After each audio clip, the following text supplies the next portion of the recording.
지금 우리가 읽었는데 뭐라고 그래요? 말씀에서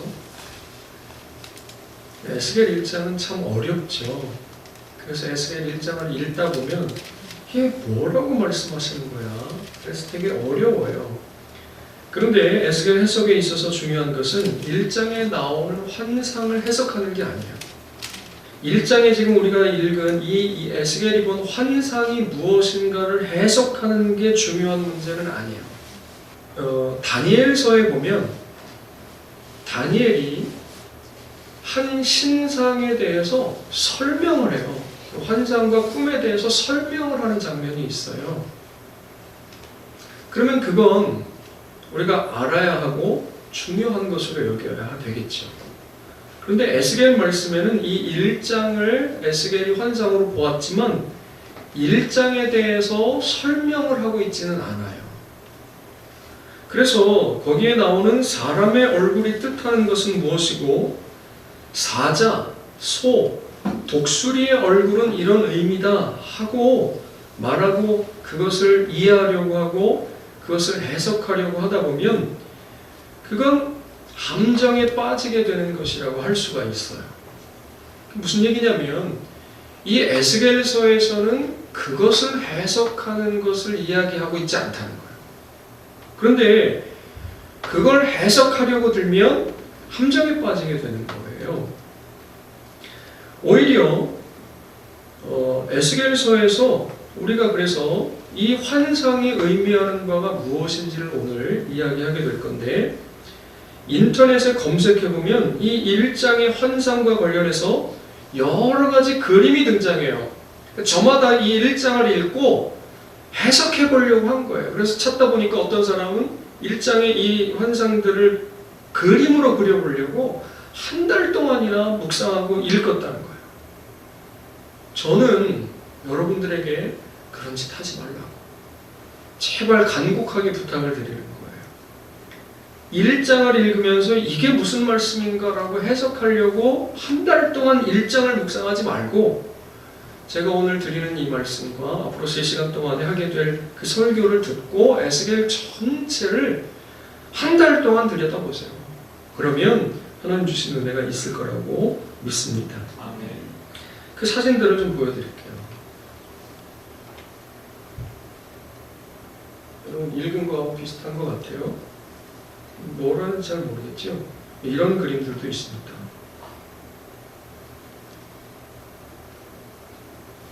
그냥 보고 넘어가는 거예요. 이런 그림도 있고 바퀴가 있고 그 안에 바퀴가 또 들어가 있고 거기에는 눈이 가득하고 그래서 이 바퀴 안에 바퀴가 들어가는데 여기 동그란 조그만 것들이 눈이에요 다. 그리고 여기 그룹들은 얼굴이 한쪽에는 사람이고 한쪽에는 소고 한쪽에는 사자고 한쪽에는 독수리예요. 이렇게도 그려놨습니다.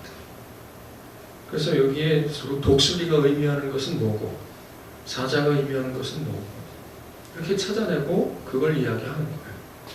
그러나 여러분 거듭 말씀드리지만 그거 하지 말라야 합니다.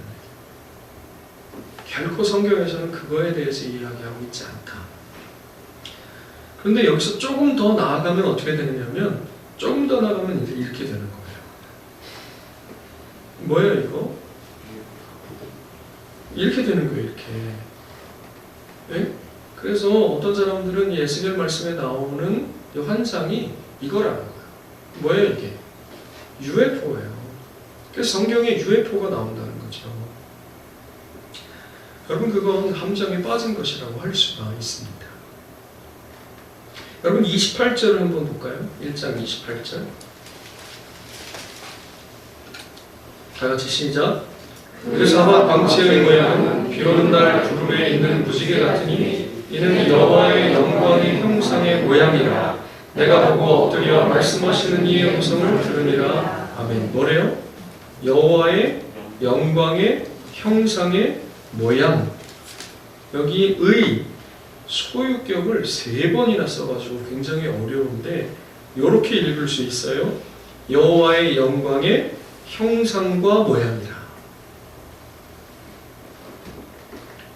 이게 무슨 얘기냐면 에스겔이 봤는데 그 위에 보면 맨 마지막에 저 높은 곳에 보좌가 있는 거예요. 보좌가 있는데 거기에 사람 같은 분이 앉아 계신 거예요. 그런데 누군지는 잘 몰라요. 근데 워낙에 거기로부터 영광의 빛이 무지개와 같은 총천연색의 화려한 태양보다 더 밝은 빛이 거기로부터 쫙 비춰오고 있는 거예요.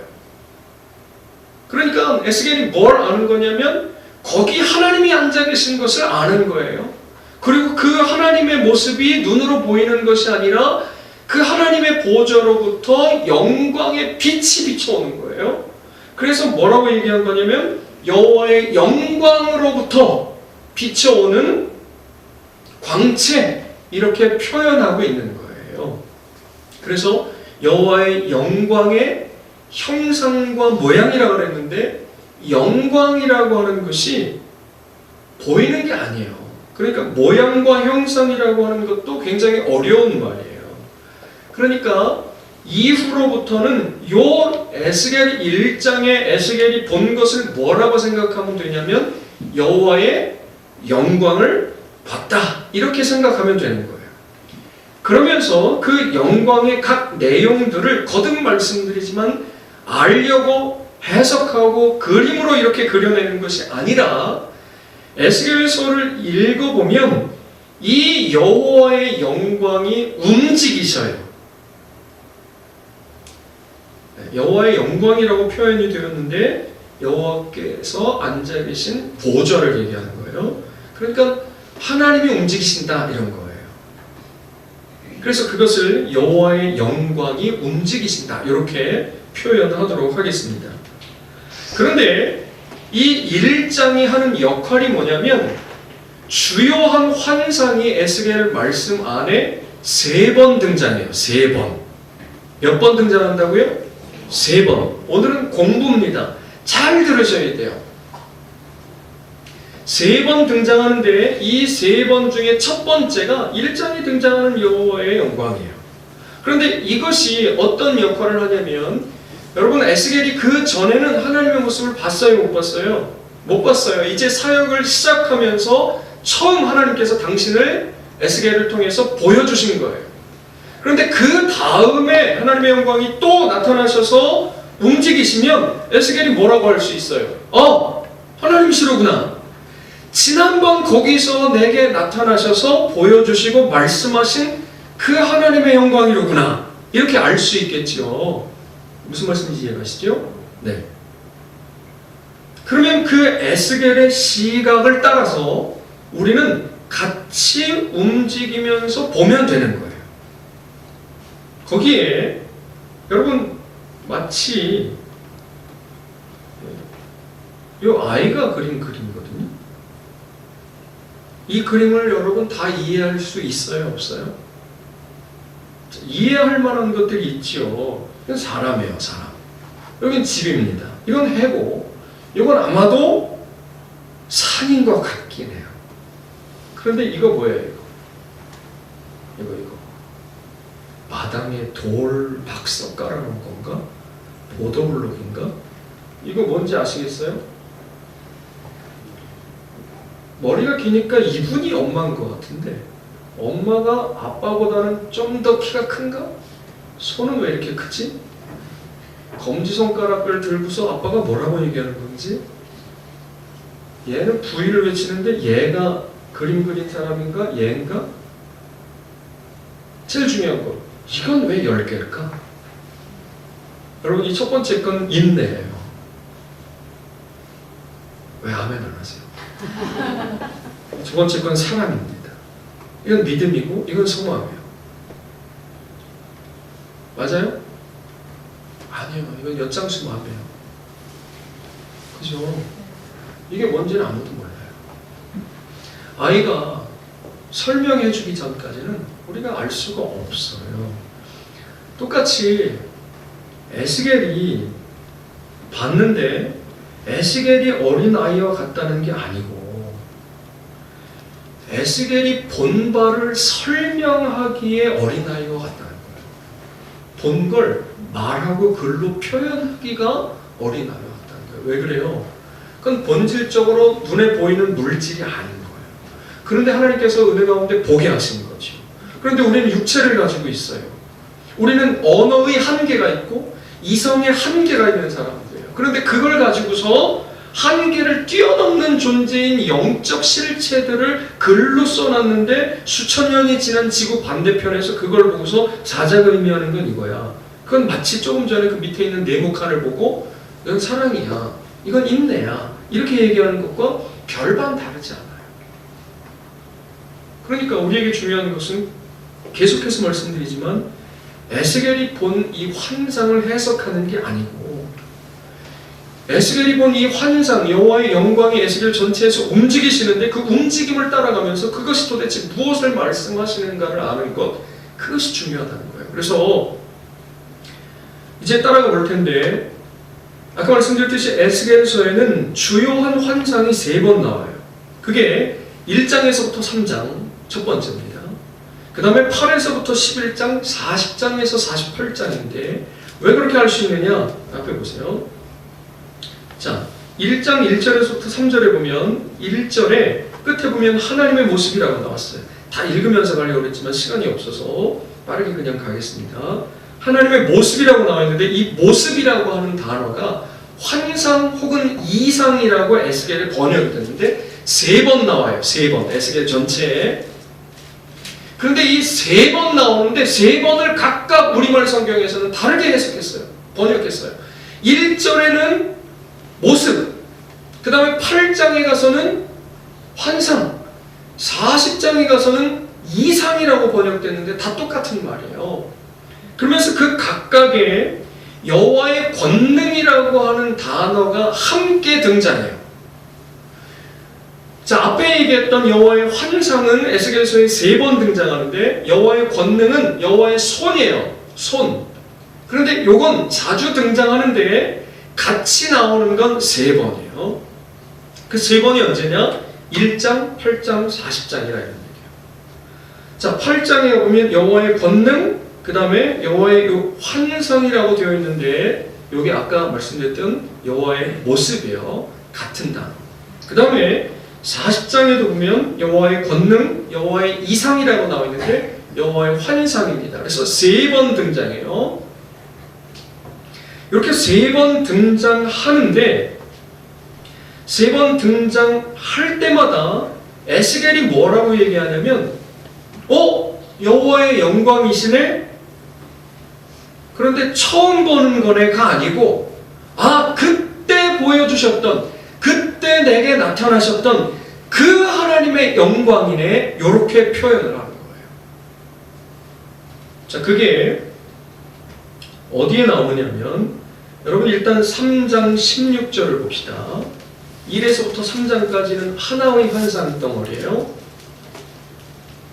처음에 에스겔을 하나님께서 부르시는 거죠. 그래서 그에게 사명을 주시고 보내시는 거예요. 그런데 3장 16절 시작. 7일 후에 여호와의 말씀이 내게 임하여 이르시되 7일 후에요. 처음 에스겔 1장에서 환상을 본 지 7일 다음에 또 말씀하시는데 23절 시작. 내가 일어나 들로 나아가니 여호와의 영광이 거기에 머물렀는데 내가 전에 그발 강가에서 보던 영광과 같은지라 내가 곧 엎드리니. 자, 들로 나갔어요. 7일 지나서. 그런데 거기에 여호와의 영광이 나타나셨는데 언제 봤던? 처음 1장에서 봤던 그발 강가의 그 여호와의 환상이 다시 내게 나타나신 거예요. 됐죠? 자, 8장으로 넘어갑니다. 8장 4절. 8장에서부터 11장까지는 두 번째 환상이에요. 8장 4절 시작. 이스라엘 하나님의 영광이 거기에 있는데 내가 들에서 본 모습과 같더라. 그러니까 이후에 에스겔이 길을 잃지 않도록, 잘못되지 않도록 1장에서 환상을, 하나님의 영광을 확실하게 보여주신 다음에 이게 여호와의 영광이야, 이제 잘 따라오면 돼, 이렇게 말씀하시는 것과 같아요. 그리고 나서 에스겔이 따라가 봤더니 들에서 보여주시는데 그 그발 강가에서 보여주셨던 하나님의 영광이에요. 그리고 그 다음에 시간이 지나서 또 내게 나타나셔서 말씀하시는데 두 번째 환상인데 그때 보니까 그 들에서 왔던 그 여호와의 환상이 영광이 또 내게 말씀하시는 거예요. 됐죠? 그런데 그 8장에서부터 시작된 두 번째 환상 중에 이제 뭘 보여주시느냐? 10장입니다. 4절 10장 4절 시작. 여호와의 영광이 구름에서 올라와 성전 문지방에 이르니 구름이 성전에 가득하며 여호와의 영화로운 광채가 뜰에 가득하였고. 여호와의 영광이, 자, 이 여호와의 영광 뭔지 아시겠죠? 이제 뭐예요? 에스겔이 1장에서 봤던 여호와의 영광 이러니까 좀 와닿지 않을 수도 있는데 그냥 하나님께서 이렇게 읽어도 됩니다. 즉 하나님께서 구름에서 올라와 성전 문지방으로 이르니 라고 말씀하고 있어요. 구름이 성전에 가득하며 여호와의 영화로운 광채가 뜰에 가득하였고 이렇게 표현이 있는데 이게 뭐냐? 앞에 보세요. 이게 성막 안에 지성소에 있는 여호와의 언약궤 혹은 법궤예요. 여기에 아론의 쌍난 지팡이, 모세가 받은 십계명 돌판 여기 안에 집어넣은 거예요. 그런데 이 언약궤가 딱 요만큼, 요 강단 사이즈만큼 되게 생겼어요. 그런데 요 위를 덮는 뚜껑을 뭐라고 그러냐면 속죄소 혹은 시은좌라고 얘기해요. 한번 따라하겠습니다. 속죄소, 시은좌. 이제 우리가 레위기 말씀으로 들어갈 건데 성막을 먼저 다루고 넘어갈 거예요. 그때 이걸 다시 할 겁니다. 그런데 그 위에 그룹은 뭐냐면 날개 둘 가진 천사예요. 하나님의 영광이 그룹에서 올라왔다는 건 요 그룹 사이에 좌정하신 하나님이라고 성경은 표현해요. 그게 무슨 얘기냐면 요 그룹이 하나님의 보좌예요. 보좌. 하나님이 왕이신데 앉아서 통치하시는 의자라 이런 얘기예요. 그러니까 보좌 위에 머물러 계시던 하나님께서 그 위로 일어나시는 거예요. 올라가신 거예요. 그리고 성전 문지방이니까 성전 문이 있겠죠. 거기 문지방까지 쭉 움직여 가신 거예요. 그 다음에 18절 19절 시작. 여호와의 영광이 성전 문지방을 떠나서 그룹들 위에 머무르니 그룹들이 날개를 들고 내 눈앞에 땅에서 올라가는데 그들이 나아갈 때에 바퀴도 그 곁에서 함께하더라. 그들이 여호와의 전으로 들어가는 동문에 머물고 이스라엘 하나님의 영광이 그 위에 덮였더라. 아멘. 여호와의 영광이 움직이시죠. 성전 문지방까지 갔는데 그 이후에 문지방을 어떻게 했어요? 떠나서 그룹들이라고 표현된 거 보이시죠? 자, 좀 전에 10장 4절에는 그룹이에요, 그룹들이에요. 10장 4절에는 그룹, 18절 19절에는 그룹들, 그죠? 그 다음에 올라가는데 그들이 나갈 때 해서 어디로 갔냐면 동문으로 갔어요. 동문. 문지방에서 동문으로 갔지요. 자, 그 다음 하나 더 읽고 제가 설명을 드릴게요. 11장 22절 11장 22절 23절 시작. 그때 그룹들이 날개를 드는데 바퀴도 그 곁에 있고 이스라엘 하나님의 영광도 그 위에 덮였더니 여호와의 영광이 성읍 가운데에서부터 올라가 성읍 동쪽 산에 머무르고. 아멘. 여기 보세요. 자, 여기 하나님의 보좌예요. 이스라엘 진 한가운데 있는 거예요. 근데 이건 성막에 있는 언약궤고 지금 얘기하고 있는 건 성 전에 있는 거니까 약간 다르긴 한데 의미는 똑같아요. 하나님께서 여기 앉아서 이스라엘과 함께 하시면서 이스라엘을 다스리시는 거예요. 그런데 여기서 올라가셨어요. 그 문지방으로 가신 다음에 동문으로 가시는데 거기에 그룹들이 있어요. 그룹. 이건 그룹이고 보좌고 거긴 그룹들이 있는데 이게 뭐냐면 대통령 전용 비행기 혹은 대통령 전용 차 그룹들이 의미하는 게 뭐냐면 그거예요. 대통령 전용차. 이거 보통 뭐라고 그러냐면 1호차 혹은 1호 비행기 이렇게 얘기하거든요. 대통령 전용 비행기 혹은 대통령 전용 자동차 이렇게 생각하시면 돼요. 그게 무슨 얘기냐면 왕궁에 임금님께서 계시다가 움직이시려면 차가 와서 준비해야 될 거 아니에요. 그죠? 그러니까 그룹 위에서 올라가서 성전 문지방 성전 문으로 가신 다음에 자가용 승용차가 1호차가 쫙 와서 대면 그룹들이 거기에 하나님께서 타신 거 올라타신 거. 그리고 났더니 어디로 가냐면 동문에서 동쪽 산으로 가시는 거예요. 여기에 이 동쪽은 어디냐면 성막 성전의 문이 동쪽으로 나 있어요. 문이. 그러니까 여기가 만약에 지성소라 그러면 앉아 계시던 하나님께서 상징이에요. 앉아 계시던 하나님께서 올라가셔서 일어나셔서 문으로 가셔서 대기하고 있던 전용 승용차에 올라타셨어요. 그랬더니 동쪽 문을 향해서 나가시더니 동쪽 산으로 올라가셔서 멀어지시는 거예요. 여러분 이게 뭐예요? 성전은 여기 있는데 하나님이 지금 떠나가시는 거예요. 하나님께서. 그래서 에스겔에서 1장에서부터 3장까지의 제일 첫 번째 환상은 하나님의 영광을 보이시면서 에스겔을 불러서 이제 너는 하나님의 말씀을 선포하는 대언자 파수꾼으로 보내니까 가서 전해라 하시는 거고 4장에서부터 길게 그런데 그 중심의 8장에서부터 11장까지의 두 번째 환상인데 이 두 번째 환상은 뭐냐면 여호와의 영광이 즉 하나님께서 그 성전을 버리시고 떠나가시고 예루살렘을 버리시고 떠나가시는 장면이 나오는 거예요. 어디까지 나오냐? 24장까지 4장에서부터 24장까지 나오는데 왜 떠나가실까요? 어디 동네 마실 나가실까요? 아니면 외교 순방차 다른 나라에 가시려고? 아니면 해외여행 가시려고? 가 아니고 예루살렘과 이스라엘 가나안 땅을 버리시는 거예요. 왜 버리시겠어요?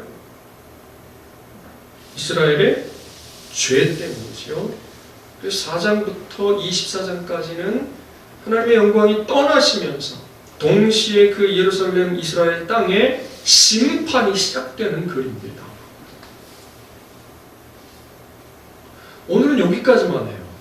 다음 시간에는 떠나셔서 어디로 가셨는가? 이게 중요해요.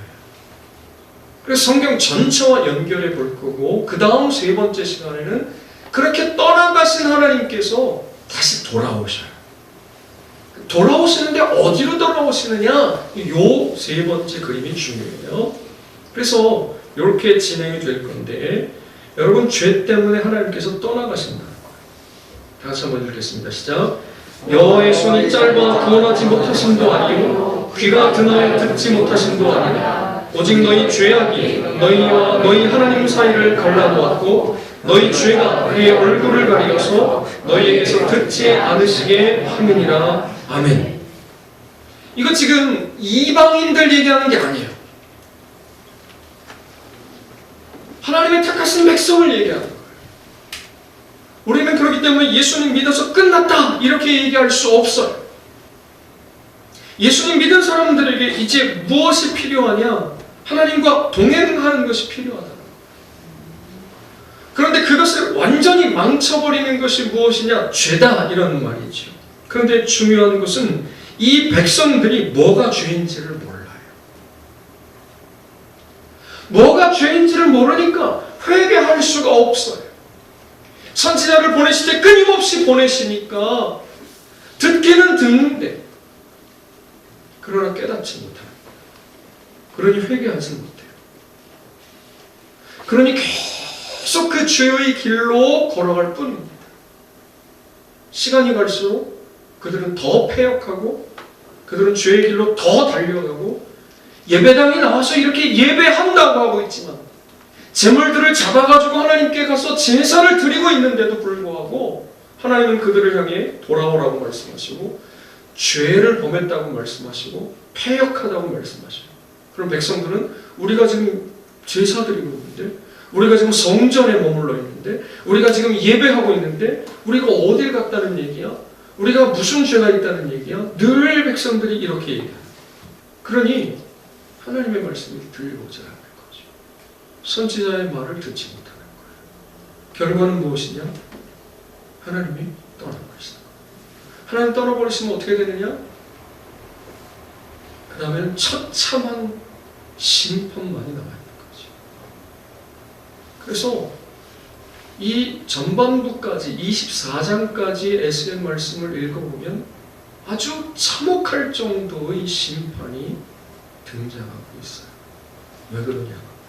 그들의 죄 때문이라. 그런데 거듭 말씀드리듯이 그들은 그들의 죄가 무엇인지도 알지 못하는 것이죠. 여러분, 신앙은 자만할 수 있는 것이 아닙니다. 우리 교회의 이름이 적혀져 있는 미가서 6장 8절에 보면 겸손히 하나님과 함께 행하는 거예요. 우리에게 필요한 것은 바로 그거예요. 하나님과 함께 행하기 위해서는 겸손해야 되는 거예요. 우리 낮아져야 돼요. 그러지 않으면 죄를 범하는데 그 죄가 죄인 줄로 알지도 못하고 어느 순간에 하나님의 진노가 쌓여집니다. 그러면서 귀가 막혀요. 여러분, 교만한 사람들은 듣지를 못합니다. 들을 수가 없어요. 듣지를 않지. 지난주에 누가복음 말씀을 마치면서 얘기했던 것처럼 주께서 우리의 가리어진 눈을 뜨게 하시고 닫힌 마음을 열어주셔서 우리의 죄를 보게 하시고 회개하게 하시기를 주의 이름으로 축원드립니다. 그러지 않으면 장담을 누구든 할 수가 없는 거예요. 여러분, 예수님 믿으면 구원 받아요. 그러나 그 예수님 믿는 게 도대체 뭐냐요?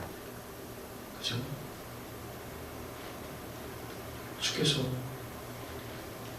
매 순간마다, 매일마다, 매주마다 말씀을 들을 때마다, 말씀을 읽을 때마다, 주 앞에 기도할 때마다 우리의 눈을 밝혀주시고 우리의 마음을 열어주시고 우리의 죄가 무엇인지 깨닫게 하여 주시고 보게 하시고 거기서 돌이켜 회개하게 하셔서 주님과 동행하는 여기 에스겔에 기록된 버림받는 이스라엘과 같지 말게 하시고 우리의 남은 평생에 주와 함께 행하는, 그러다가 주님 나라에 가서 주와 영원히 함께 거하는 놀라운 은총을 저와 여러분에게 허락해 주시기를 주의 이름으로 축원드립니다. 기도하겠습니다.